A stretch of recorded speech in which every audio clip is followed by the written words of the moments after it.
Hi everyone and welcome back to the channel. Before we get into things, I thought I'd show you some quick clips from the other night when we went out for a 4B. It was an awesome night out and we got home about 2 o'clock in the morning, which is pretty typical of our forward drive runs.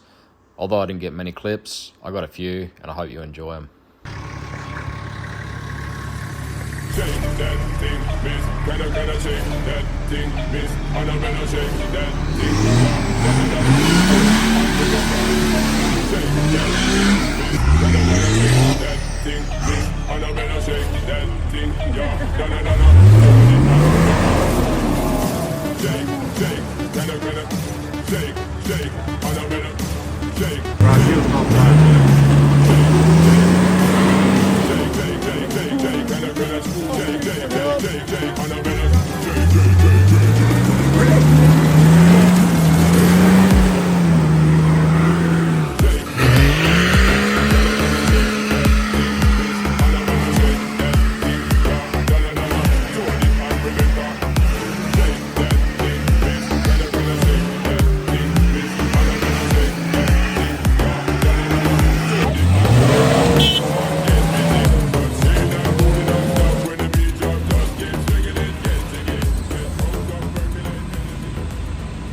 So hopefully you enjoyed those few little clips there from the other night.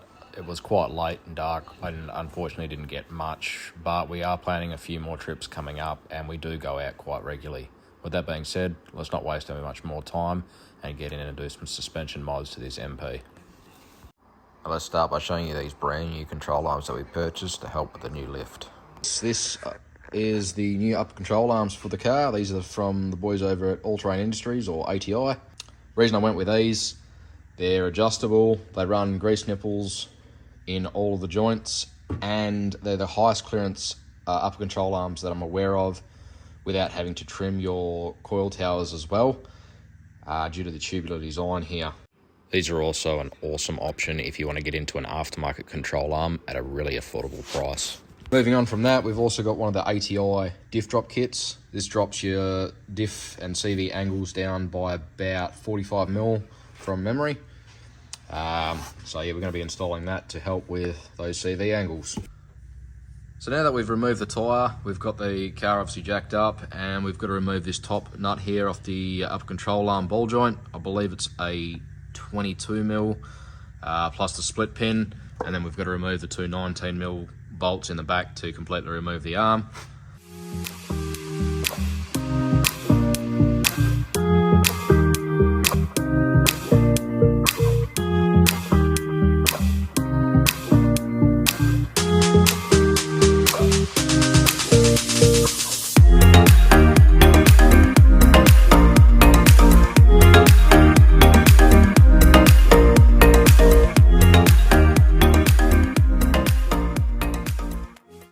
So we've got the shock out now. What we're going to be doing is adjusting this coil over. So what we have to do to take a bit of tension off the spring is loosen this nut off as far as we can without actually removing it. The nut is on the last of the threads. That'll give you about probably 20mm of pretty much free play in it. Then once we've done that, we'd somehow clamp this end up, and we don't have a tool for this, so we're going to see if some of our other coilover tools will fit. If not, we're going to have to get creative. So unfortunately, I cannot get this done up enough with the tools that I have here available at this time. So what we're going to do is something completely different, and I'm going to install some spacers on it for the moment so we can lift this front end up. Not the way I wanted to do things, but unfortunately that's what happens. So we'll install those and then we'll come back to it. So as per usual, we did get a bit carried away. The strut spacer is in and the bolts are back in for it. So I'm going to start putting this all back together. I'll see what I do record, but pretty much just everything else in reverse. Although the ATIs apparently claim you don't have to trim the tower, we have gone and trimmed the tower. Now the main reason is they got caught up around here and a tiny bit here when they were on the down travel. Although it wouldn't really bother for most of the driving, I ended up getting myself around about an extra inch of down travel. So for just a few mil off the little lip here, just going to clean it up quickly, give it a coat of paint, and then we'll continue to put this thing back together. So we ended up getting that side completely back together. Didn't really miss too much, mainly just installing the last of the upper arm and things like that.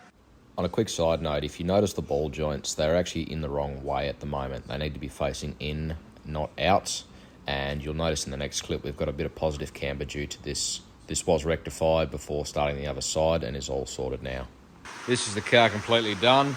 It ended up raising it by around 70 mil. So it's a bit more than what I originally thought it was going to. But it definitely sits a bit higher in the front now.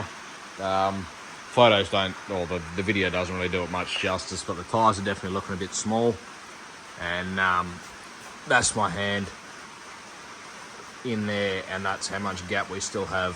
So compared to what it was before, we've got quite a bit of gain. I've got to also do the diff drop, but that'll be tomorrow. So now you can see we're sort of laying under the car. We've got to get ready to install the diff drop kit in this thing. So now that we've gone up in suspension height, it's put our CVs on a much larger angle, which really isn't good for them, especially when they start getting a little bit of down travel and you're off-road sort of bouncing around a bit. It puts a lot of stress and can cause obviously breakages and premature wear to the CVs themselves and the boots. So we're going to start off by removing these bash plates here from the boys over at Custom Off-Road. I installed these before our last trip away and they've done really well. That'll come out in a bit later of a video, but until then, let's get into removing those so we can get to where the diff drop has to go.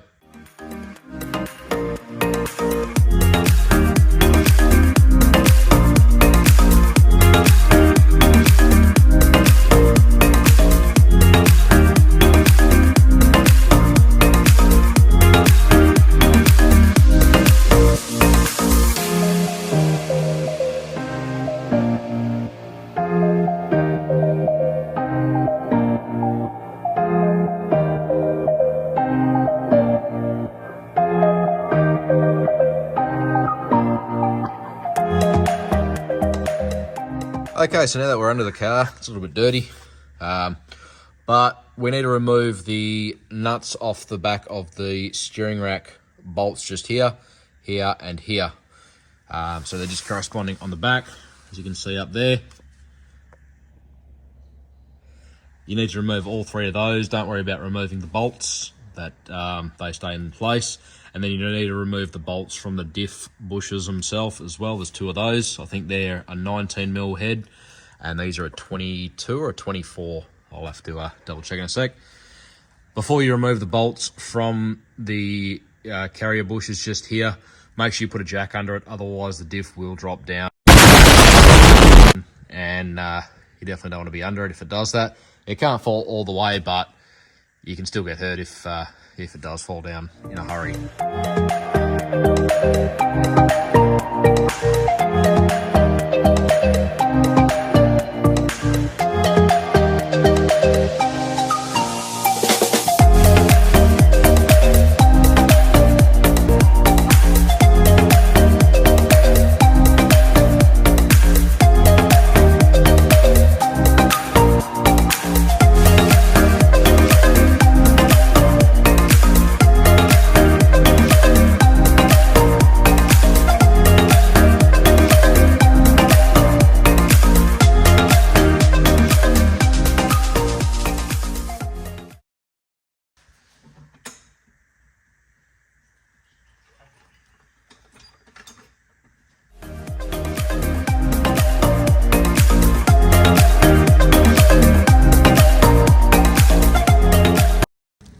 All right, now that we've fitted up this piece, we're going to lift the diff mount up to its closest location so we can start sliding the through bolts into the bracket. Once we've done that, then we'll put the outer section on as well and start doing the opposite side over here. And then we can eventually tighten everything up once it's all in place, getting the diff into the correct location.